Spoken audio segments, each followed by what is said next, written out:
코로나19 통합 뉴스룸 오후 2시 뉴스입니다. 국내 코로나19 신규 확진자는 어제 하루 40명이 증가했습니다. 49일 만에 가장 많은 확진자 규모인데 대부분 부천 물류센터와 관련된 확진자들입니다.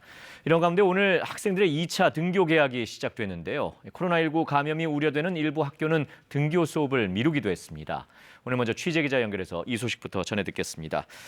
자, 윤보미 기자, 지금 한 초등학교에 나가 있다고 들었는데 오전 수업이 잘 진행됐나요? 소식 좀 전해주시죠.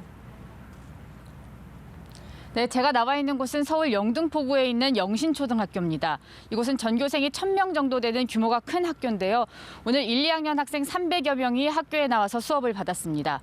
특히 1학년은 입학식을 3월에 온라인으로 했는데 오늘 처음으로 교실에 나와서 친구들을 만났습니다. 긴장과 설렘 속에 진행된 오늘 정규 수업은 일단 오전에 모두 끝났습니다. 오랜만에 아침 일찍부터 북적였던 학교도 오후 들어서 다시 조용해졌는데요. 지금은 학생 60여 명만 긴급 돌봄 교실에 남아 있습니다. 등교 수업을 시작한 학교는 철저한 방역 대책을 시행하고 있습니다. 먼저 학생들 모두 등굣길에 체온 측정을 하고 발열 유무를 확인한 뒤에 교실에 들어갔습니다. 실내에선 서로 2m 이상 간격을 유지하도록 하고 있고 교실에선 책상도 혼자 쓰고 있습니다. 급식은 원하는 학생들에게만 제공됐습니다. 급식실 식탁에는 투명한 칸막이가 설치됐고 학생들은 서로 자리를 띄우고 앉아서 식사를 했습니다. 의심 증상이 있는 학생들이 나올 경우에 대비해서 별도의 격리 공간도 마련됐는데요. 다행히 오늘 이 학교에서 의심 증상을 보인 학생은 없었습니다. 학생들은 교육부 권고에 따라서 앞으로 주 1회 이상 이렇게 등교 수업을 하고 원격 수업도 병행할 예정입니다. 그나저나 지금 코로나19 지역 감염이 계속되면서 2차 등교를 시작하지 못한 학교도 여전히 많죠. 네, 맞습니다. 확진자가 나오거나 코로나19 확산 우려가 있는 학교는 등교 수업을 중단하는데요. 오늘 대구 오성고등학교에서 고3 확진자 1명이 확인돼서 바로 전교생 등교가 중지됐습니다. 또 주변에 있는 다른 학교들도 원격 수업으로 전환한 상태입니다. 이 밖에 확진자가 많은 경북 지역은 180여 개 학교에서 등교 수업을 미루기로 결정했습니다. 서울에서도 유치원생 확진자가 나온 강서 지역을 중심으로 학교와 유치원 10여 곳이 등교와 등원을 다음 달 초로 미뤘습니다. 쿠팡 물류센터 관련 확진자가 늘고 있는 경기도 부천 지역도 등교를 잠정 연기했습니다. 이 밖에 다른 지역에서도 확진자와 접촉하거나 동선이 겹친 학생들은 속속 귀가 조치됐습니다. 확진자 발생 상황에 따라서 등교 수업을 미루는 학교는 더 늘어날 것으로 보입니다. 교육부는 등교 수업 지원 비상상황실을 24시간 체제로 가동하면서 각 시도교육청 그리고 방역 당국과 함께 학교 상황을 계속 확인하고 있습니다. 지금까지 서울 영신초등학교에서 KBS 뉴스 윤봄입니다. 경기도 부천 물류센터를 중심으로 한 코로나19 확산세가 심상치 않습니다. 어제 추가 확진자도 대부분 이와 관련된 확진자들이었는데 수도권을 중심으로 확진자 수는 추가적으로 계속 늘 것으로 보입니다. 장혁진 기자가 보도합니다. 경기 부천 쿠팡 물류센터 근무자가 지난 23일 첫 확진 판정을 받은 뒤 추가 확진자가 계속 늘어나고 있습니다. 어제까지 근무자와 지인, 가족 등 모두 13명이 확진됐는데 오늘도 인천에서만 계양구, 부평구, 동구 등지에서 추가 확진자가 10명 이상 확인됐습니다.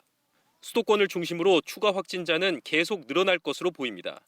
방역당국은 코로나19 신규 확진자가 전국적으로 40명이라고 밝혔는데 49일 만에 가장 많은 확진자 규모고 대부분 쿠팡 물류센터와 관련된 확진자입니다. 방역당국은 물류센터에서 확진자 접촉 가능성이 있는 3,600명을 대상으로 검체 검사를 진행 중입니다. 물류센터발 감염이 확산된 건 코로나19 사태로 호황을 맞게 된 물류업체들이 고용을 크게 늘린 영향도 있습니다. 카페와 식당 등에서 단기 아르바이트를 구하지 못한 20대 대학생과 30, 40대 주부 고용이 많아진 것으로 분석됩니다. 부천 쿠팡 물류센터는 하루 근무자가 3교대로 1,300명에 달했는데 밀접 접촉이 많은 근무 환경이었던 것으로 전해졌습니다. 다만 택배 물건을 통한 감염은 전 세계적으로 보고되지 않은 상황이라고 방역당국은 설명했습니다. 물류센터발 감염세가 확산되면서 경기 부천시는 생활 속 거리두기에서 사회적 거리두기 체제로 돌아간다고 밝혔습니다. 이에 따라 부천시는 고교 3학년 이외의 학년으로 확대된 등교 수업을 잠정 연기하고 원격 수업을 당분간 이어가기로 했습니다. KBS 뉴스 장혁진입니다. 정부가 오늘 마스크 착용, 에어컨 사용 등과 관련한 생활방역 세부 지침을 내놨습니다. 에어컨은 창문을 닫고 쓸 때 최소 2시간마다 환기를 하고 학생들은 운동장에서 야외 수업을 할 경우에는 마스크를 쓰지 않아도 됩니다. 김지선 기자가 자세히 알려드립니다. 고등학교 2학년 이하 학생들의 등교 수업이 시작된 오늘 정부가 생활 방역 세부 지침을 공개했습니다. 학생들이 교실, 복도 등 실내에 있을 땐 마스크를 쓰는 걸 기본 원칙으로 하되 운동장 등 실외에서 2m 이상 거리 유지가 가능할 땐 마스크를 벗을 수 있도록 했습니다. 마스크는 보건용, 수술용, 면 마스크 모두 가능합니다. 머리가 아프거나 숨이 차는 등 이상 증상이 나타날 경우에도 마스크를 쓰지 않아도 됩니다. 또 등교할 때 여분의 마스크를 준비해 오염이 될 경우 즉시 새 마스크로 교체하도록 했습니다. 에어컨도 창문을 닫고 쓰되 최소 2시간마다 한 번 이상 환기를 하도록 했습니다. 환기가 불가능한 곳에서 에어컨을 가동할 땐 모든 이용자가 마스크를 쓰고 최소 하루 한 번 이상 소독을 해야 합니다. 방역당국은 에어컨 바람이 몸에 직접 닿지 않도록 해야 하고 바람 세기도 낮춰 사용해야 한다고 강조했습니다. 서울에선 오늘 오전 10시 기준으로 신규 환자가 24명으로 집계됐습니다. 이 가운데 11명은 이태원 클럽발 집단 감염 환자였습니다. 오늘 오전에 확진 판정이 나온 환자는 동작구, 강서구 거주자 등 4명으로 방역당국이 발병 경위를 확인하고 있습니다. 이에 따라 지금까지 서울에서 발생한 이태원 클럽발 집단 감염 환자는 129명으로 늘었습니다. KBS 뉴스 김지선입니다. 유럽과 미국 등지에서는 이른바 소아괴질로 불리는 소아청소년 다기관염증 증후군. 국내에서도 의심 신고 2건이 방역당국에 접수됐습니다. 열이 나고 여러 장기에 염증이 생기는 게 특징인데요. 현재 코로나19와 관련이 있는지 조사가 진행 중입니다. 송금환 기자가 보도합니다. 이달 프랑스에서 코로나19에 감염된 14살 소년이, 영국에서는 9살 어린이가 숨졌습니다. 발열, 발진과 함께 여러 장기에 손상이 나타나는 다기관 염증 증후군 의심 사례로 유럽과 미국 등 13개국에서 환자가 속출하고 있습니다. 우리 방역당국도 19살 이하 소아나 청소년이 고열이 오래 지속되거나 장기 여러 곳에 원인 모를 염증이 생기는 등 의심이 되면 신고해달라고 의료기관에 요청했는데 그 결과 국내에서도 의심 사례 2건이 접수됐습니다. 서울 지역 의료기관을 방문한 10대 미만 1명과 10대 환자인데 둘 다 코로나19 진단검사 결과는 음성으로 확인됐습니다. 10대 환자만 당국이 정의한 의심 증상에 부합했습니다. 코로나19 확진자의 명단에 있는 건지 또는 가족이나 접촉자 중에 추가적인 환자가 있었는지 이런 것들도 확인을 해보고 세계보건기구도 코로나19가 신종 감염병인 만큼 다기관 염증 증후군과 직접 연관성이 있는지 조사 중입니다. Initial reports hypothesize that this syndrome may be related to COVID-19. It's critical to urgently and carefully characterize. 이 병은 대개 4살 이하 영유아에게 발생하는 급성 열성 발진증인 가와사키병과 비슷한 증세를 보이다가 심한 경우 사망에 이르는 것으로 알려졌는데 정확한 원인은 아직 규명되지 않고 있습니다. KBS 뉴스 송금환입니다. 네, 오늘도 이제 잠시 후 중앙방역대책본부의 브리핑이 있을 예정인데요. 현장 연결 전에 박광식 의학전문기자와 잠시 이야기 나눠보겠습니다. 자, 박 기자, 잠잠해질만 하면 뭔가 하나씩 터지는 느낌인데 오늘도 좀 확진자가 많이 늘었습니다. 어떤 점을 좀 주목해서 봐야 할까요? 네, 일단 중요하게 봐야 될 부분은 결국 신규 확진자가 40명으로 다시 늘었다는 점입니다. 네. 결국 49일 만에 다시 40명대로 진입을 한 건데요. 최근 추이만 보더라도 한 사흘 정도 20명대로 이어가다가 이틀 정도 10명대로 좀 낮아지는가 싶더니 그랬죠. 다시 40명대로 올라선 겁니다. 네. 신규 확진자 40명을 보더라도요. 좀 양상이 이전과는 좀 다른데요. 해외 유입의 환자 수는 3명이고요. 나머지 숫자 37명이 모두 각 국내에서 발생입니다. 네. 이 중에서 대부분이 수도권, 서울, 경기, 인천, 수도권을 중심으로 지금 발생하고 있다는 게 좀 주목해서 볼 만한 점이고요. 네. 그리고 이제 이태원 클럽발 집단 감염의 숫자도 0시 기준으로 257명입니다. 여기엔 아직 부천 쿠팡 물류센터 확진자까지는 다 포함되진 않았는데요. 일단 네. 감염의 연결고리는 있다라고 지금 보고 있는 상황이고요. 지금 물류센터발 관련해서는 오전 9시 기준으로 36명이 누적 확진됐는데 지금도 각 지자체별로 이 물류센터 담임분들을 중심으로 해서 계속 확진자가 나오고 있는 것으로 보여서 잠시 후 오후 브리핑 때 이 숫자가 또 더 늘어날 가능성이 있습니다. 네. 지금 이런 부분들을 또 봐야 될 것 같고요. 또 이제 물류센터 관련해서 서울 장지동에 이 마켓컬리 물류센터에 하루 근무한 일용직 근무자가 확진됐다는 소식도 지금 들어와 있습니다. 네. 그래서 좀 새로운 취약한 장소, 그러니까 물류센터를 중심으로 밀집된 환경에서 이제는 좀 확진이 되고 있다. 이런 부분들을 좀 주목해서 볼 필요가 있고요. 그렇군요. 오늘 오늘 오전에 이제 방역 당국이 직장 내 방역 지침 준수를 좀 강조했습니다. 왜냐하면 이제 최근 콜센터나 의료기관 등 이 방역 수칙을 잘 준수한 시설에서는 확진자가 더 추가되지 않았습니다. 네. 뭐 요양병원이라든가 아니면 뭐 피트니스 센터 이런 데서 방역 지침을 잘 지켰기 때문에 클럽 다녀온 사람이 지나갔어도 확진자 수가 크게 늘지 않았습니다. 네. 하지만 이번 부천 물류센터만 보더라도 이 이태원 클럽 사태 초기부터 확진자가 발생했다고 방역당국은 이야기를 했는데요. 기본적인 방역 수칙이 아마 제대로 이 물류센터에서 지켜지지 않은 것으로 좀 추정된다라고 밝혔습니다. 네. 실제로 이 집회 환자라고 그러는데요. 이 물류센터에서 처음 확진된 환자는 첫 증상 발현일이 이달 13일로 추정됩니다. 그런데도 불구하고 그 이후에 계속 출근에 일을 했고요. 그래서 아프면 3, 4일 정도 쉬면서 집에 머물러야 된다라는 이런 개인 수칙들을 지금 지켜지지 않은 것으로 지금 보고 있습니다. 무차 강조했는데 말이죠. 네, 맞습니다. 그러니까 네. 어떤 일할 수밖에 없는 어떤 구조적인 문제도 좀 들여다봐야 되는 부분들이 있습니다. 네, 그렇군요.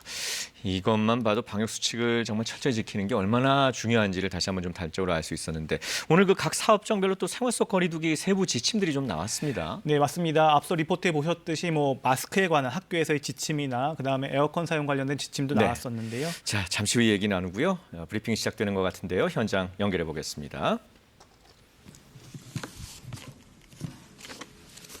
코로나 바이러스 감염증 19 국내 발생 현황을 말씀드리겠습니다. 5월 27일 현재 신규 확진자는 40명이 발생하여 총 누적 확진자 수는 11,265명입니다.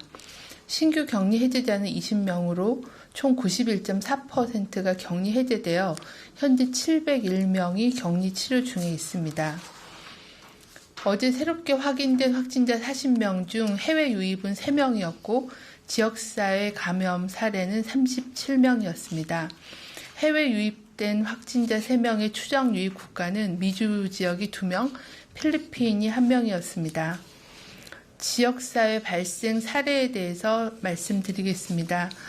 원어 성경 연구의 집단 발생 관련해서는 3명이 추가가 되어 현재까지 총 12명이 확진되었습니다. 추가 확진자는 경기도 의정부시 주사랑교회 확진자와 접촉한 서울 노원구 소재의 라파 치유 기도원 2명, 경기도 부천시 소재 초등학교 교사 1명이었습니다. 경기 부천시 쿠팡 물류센터 집단 발생과 관련해서는 전일 대비해서 27명이 추가로 확진되어 현재까지 총 누적으로는 36명의 확진자가 확인되었으며 해당 물류센터 근무자 대상으로는 진단검사가 현재 실시 중에 있습니다. 확진자 36명의 내용은 물류센터 직원이 32명, 접촉자는 동거 가족 4명이 확인이 되었으며 시도로는 인천이 22명, 경기도가 10명, 서울 지역이 4명입니다. 현재까지 쿠팡 물류센터에 근무하는 정규직 또는 기타 종사자들을 포함해서는 4천여 명 정도가 근무를 한 걸로 파악이 되고 있고 어제부터 계속 지속적인 선별검사소에서 검사가 진행 중에 있으며 현재는 1,900여 명 정도의 검사가 진행된 상태입니다.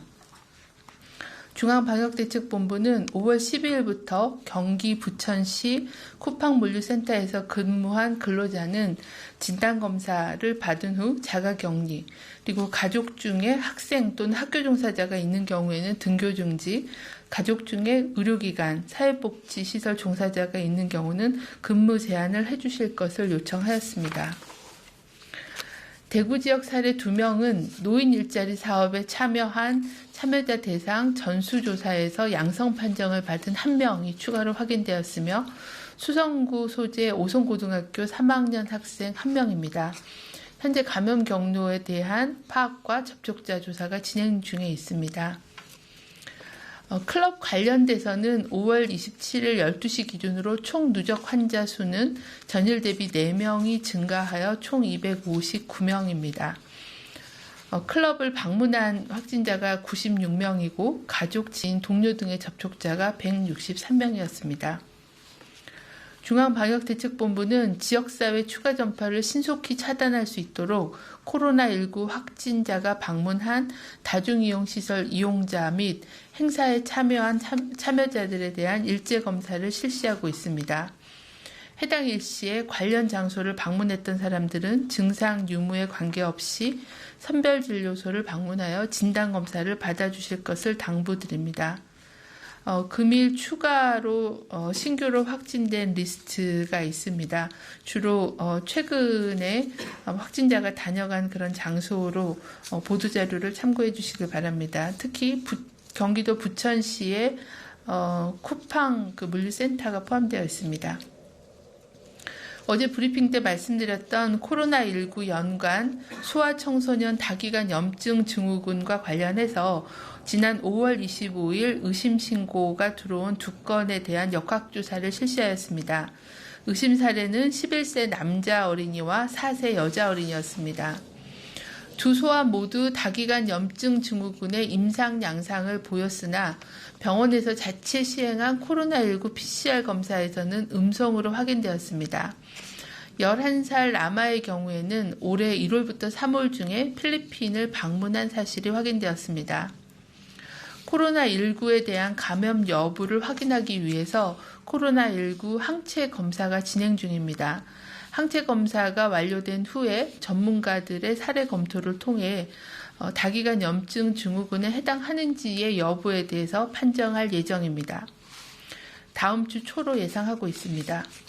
두 소아는 현재 임상 증상은 모두 회복된 상태로 11세 남자 아이는 이미 퇴원하였고 4세 여아도 퇴원을 예정하고 있다라고 합니다.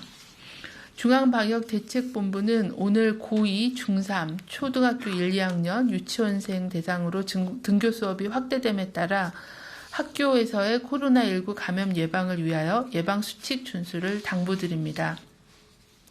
특히 교실 창문 열어서 환기하기, 학생 간의 일정한 거리 유지하기, 마스크 상시 착용하기, 손 씻기와 손세정제 사용하기, 의심 증상이 있으면 즉시 보건교사와 교사에게 알려 마스크 착용 후에 선별검사를 받기, 그리고 방과 후에 노래방, PC방 등 다중이용시설을 방문하지 않도록 당부를 드립니다.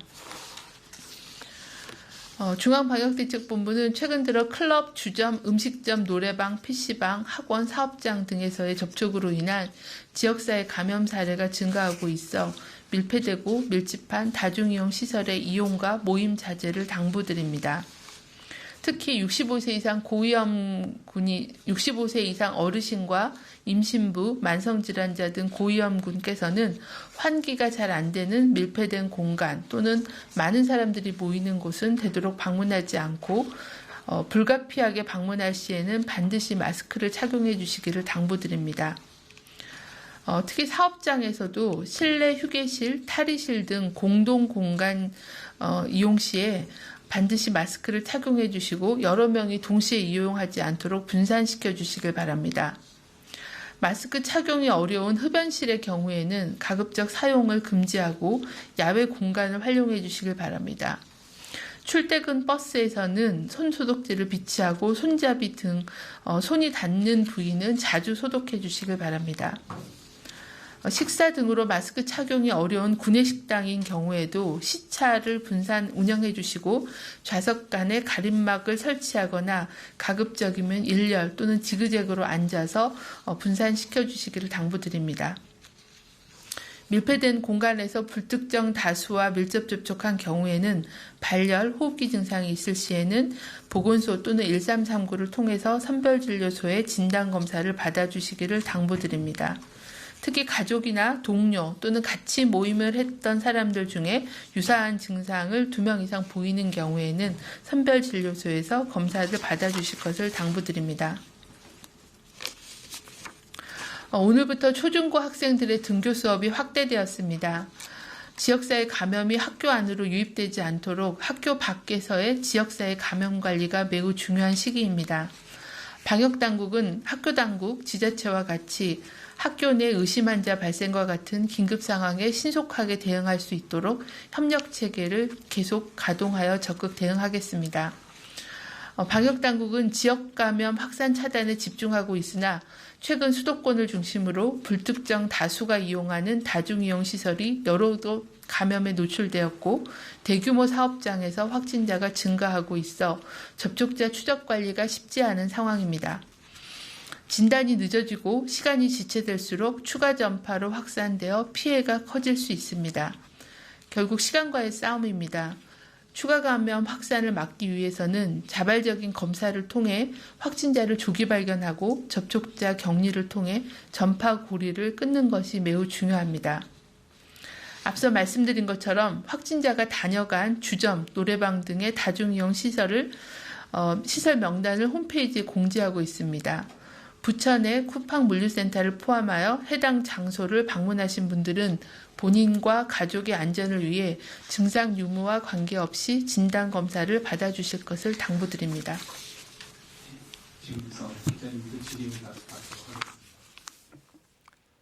네, 중앙방역대책본부의 오후 브리핑이었습니다. 박광식 기자와 다시 한번 좀 정리해 보겠습니다. 자, 여러 얘기가 좀 나왔는데요. 정리 좀 해주시죠. 네, 일단 좀 크게 집단 감염의 연결고리로 보면 지금 원어 성경 연구에 관련 집단 발생이 지금 3명 더 늘어서 12명으로 집계되고가 있고요. 네. 또 이제 경기도 부천시 이제 쿠팡 물류센터 관련해서는 앞서 수치와 큰 변동이 없습니다. 그래서 현재까지 36명 확진됐다고 밝혔습니다. 그래서 물류센터 직원 32명, 그리고 접촉자 4명, 그리고 시도별로 보면 인천이 22명으로 가장 많고 경기가 10명, 그리고 서울이 4명입니다. 네. 중앙방역대책본부는 강력히 요청을 한 내용이 있는데요. 5월 12일부터 경기 부천시 쿠팡 물류센터에서 근무한 근로자는 진단검사를 꼭 받고 자가격리를 요청했습니다. 네. 그리고 그분들의 가족이나 학생 이런 분들은 학교 종사자가 있다면 등교를 중지할 것을 요청을 했고요. 또 그 가족 중에 의료기관이나 사회복지시설 종사자가 있는 경우 근무 제한을 또 요청을 했습니다. 네. 현재 이 쿠팡에서 물류센터 관련해 가지고는 1,900명 정도가 검사가 진행 중이고 나머지도 지금 신속히 검사가 이루어지고 있다고 밝혔습니다. 이제 이태원 클럽 관련해서도 계속 추가 확진자가 늘어서요. 4명이 늘어서 지금까지 12시 기준으로 259명입니다. 네. 지금 서울에서 일로리에서 근무자 1명, 그리고 금호 7080 근무자 1명, 그리고 인천 사우나에서 1명, 세움학원에서 또 학생의 가족 1명이 확진되는 등 계속 클럽 관련한 집단 감염도 계속 지금 늘어나고 있는 상황입니다. 네. 그리고 또 하나 이제 많은 분들이 관심을 가졌던 게 바로 그 어린이들의 그 기관 염증 증후군 네. 의심 사례 2명이 있었는데요. 네네. 다행히 이 병원 자체에서 시행한 코로나 검사에서는 음성 판정을 받았다고 했습니다. 네. 하지만 이 어린이 중 1명이 올해 1월에서 3월 중에 필리핀을 방문한 사실이 있어서 네. 실제로 감염이 됐는지 여부를 위해서 항체 검사가 진행 중이고 그 결과가 나오면 또 신속히 알리겠다라고 발표를 했습니다. 네, 그렇군요. 알겠습니다. 여러 가지 소식 잘 들었습니다. 박 기자 수고하셨습니다. 네, 다음 소식입니다. 레저용 모터보트를 타고 충남 태안 해안을 통해서 미립국한 혐의를 받는 중국인 일당 중 1명이 해경에 붙잡혔습니다. 중국 산동성을 출발해서 15시간 만에 우리나라로 들어온 걸로 파악됐는데 취재기자 연결해서 자세한 사항 들어보겠습니다. 자, 박병준 기자, 이 미립국자가 언제 어디서 검거된 겁니까? 네, 중국인 40대 A씨가 미립국 혐의로 붙잡혔습니다. 해경은 어제 저녁 8시쯤 전남 목포시에서 A씨를 붙잡아 미립국 경위를 조사하고 있다고 밝혔습니다. 해경이 충남 태안군의 한 해변 갯바위에 수상한 보트가 있다는 주민 신고를 받고 수사에 착수한 지 사흘 만입니다. 1차 조사에서 A씨는 중국인 5명과 함께 지난 20일 저녁 8시쯤 중국 산둥성 웨이하이시를 출발해 15시간 뒤인 이튿날 오전 11시 20분쯤 태안 앞바다에 도착했다고 밝혔습니다. 발견 당시 레저용 모터보트에선 30리터 2개와 20리터 1개의 기름통이 발견됐는데 해경은 이들이 더 많은 기름을 싣고 출발해 다 쓴 기름통은 바다에 버린 것으로 보고 있습니다. A씨는 미립국 직후 일행 5명과 함께 인근에 대기하고 있던 승합차를 타고 서해안 고속도로를 통해 목포로 이동했다고도 진술했습니다. 목포로 간 이유에 대해서는 조사가 진행 중입니다. A씨는 지난 2015년 국내에서 불법 체류를 하다 체포돼 강제 출국된 전력도 확인됐습니다. 조금 전 A씨를 태안으로 이송한 해경은 달아난 미입국자 5명을 검거하는 데 수사를 집중하는 한편 알선자와 이들을 목포까지 이송한 승합차 운전자 등 공범에 대한 수사도 진행하고 있습니다. 더불어 A씨는 코로나19 검사에선 음성으로 판정됐습니다. 지금까지 대전 보도국에서 KBS 뉴스 박병준입니다. 네, 각 나라의 경제 규모를 비교할 때 보통 GDP, 즉 국내 총생산을 따져보는데요. 우리나라의 지난해 GDP 순위가 전년에 비해서 2계단 하락하면서 10위를 기록했습니다. 성민수 기자입니다. 지난해 우리 경제 규모가 세계 10위 수준인 것으로 집계됐습니다. 경제협력개발기구 OECD가 집계한 한국의 명목 GDP는 약 1조 6천억 달러로 조사 대상 38개국 중 10번째였습니다. 2018년 8위였다가 지난해 캐나다와 러시아에 밀리면서 2계단 하락한 겁니다. GDP 순위가 하락한 것은 글로벌 금융위기 때인 2008년 이후 처음입니다. 우리 경제 규모는 2009년과 2013년, 2014년, 2015년에 한 계단씩 순위가 올랐고 2018년에는 2계단 오르며 8위까지 올랐습니다. 하지만 지난해 명목 성장률이 1.4%에 그치면서 순위를 내준 것으로 분석됩니다. 지난해 우리 성장률은 OECD가 집계한 47개국 가운데 3번째로 낮게 나타났습니다. 명목 GDP는 한 나라 안에서 재화와 서비스가 얼마만큼 생산됐는지 시장 가격에 합계를 내는 지표입니다. 나라 경제의 크기를 따질 수 있어 국가 간 경제 규모를 비교할 때 주로 쓰입니다. 세계 최대 경제국인 미국은 21조 달러를 넘었고 라이벌 중국은 14조 달러로 미국을 7조 달러 차로 추격하며 2위를 기록했습니다. 이어서 일본과 독일, 영국, 프랑스 순이었습니다. 우리나라의 1인당 GDP는 3만 1,000달러 정도로 지난해보다 소폭 줄었습니다. 하지만 다른 국가들도 함께 줄어들면서 순위는 지난해와 같은 22위로 집계됐습니다. KBS 뉴스 성민수입니다. 쾌청한 날씨에 기온이 빠르게 오르고 있습니다. 현재 서울은 23.4도까지 올랐는데요. 오후에는 서울이 24도, 광주가 25도, 대구가 28도까지 오르면서 다소 덥겠습니다. 내일은 비가 오는 곳이 있겠습니다. 슈퍼컴 강우 예상도를 보면 내일 오전에는 호남 지역에 비가 내리겠고 내일 낮에는 경기 북부와 강원 북부 지역에 5에서 10mm 정도의 비가 내리겠습니다. 지금은 남부지방으로만 높은 구름이 다소 지나고 있습니다. 오후에는 전국이 맑겠고 미세먼지 농도는 보통에서 좋음 단계가 예상됩니다. 낮 기온은 서울과 부산이 24도, 대전이 25도 등 25도 안팎까지 오르겠습니다. 바다의 물결은 모든 해상에서 1, 2m로 비교적 낮게 일겠습니다. 모레부터는 기온이 큰 폭으로 오르겠습니다. 모레는 서울의 낮 기온이 27도, 주말에는 30도 가까이 오르는 여름 더위가 예상됩니다. 기상정보였습니다. 코로나19 통합 뉴스룸 오후 2시 뉴스 마칩니다. 고맙습니다.